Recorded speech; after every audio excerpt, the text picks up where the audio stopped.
মা এবং ছেলে মিলে বেড়াতে চলে গেলাম। সেখানে ভাপা পিঠা, পুলি পিঠা এবং পাটিসাপটা পিঠা খেয়ে নিলাম। সবাই মিলে একসাথে হয়েছি, বাড়ির সবাই মিলে একসাথে বসে নান রুটি, চিকেন বারবিকিউ, সালাদ, মেয়োনিজ, মশলার কষানো সস দিয়ে সবাই একসাথে বিশাল বড় প্লেটে সবাই মিলে রাতের খাবার খেয়ে নিলাম।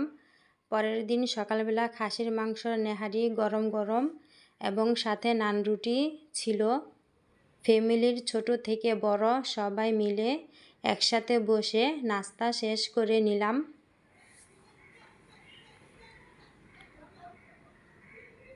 এই তো ছোট বোনের ছেলে বাবু কোলে নিলে কান্না করে, তাই দোলনার মধ্যে শুইয়ে দিলাম। তারপর সে নিজে নিজে হাত পা নাড়িয়ে খেলাধুলা করছে এবং সবাইকে তাকিয়ে তাকিয়ে দেখছে। এই তো দোলনা থেকে আবার নামিয়ে নিলাম। সে নিজের মতো করে হাত পা দুলিয়ে খেলাধুলা করতেছে আপন মনে। বাবু যেহেতু ছোট তাই আর দেখালাম না। এই তো সুন্দর একটি কেক এবং কিছু ফ্রুটস নিয়ে আসা হলো বাজার থেকে। সেখানে ছিল আনারস, পেয়ারা, মালটা এবং টক বড়ি ছিল এবং খুব সুন্দর একটি কলা পাতার কেক ছিল।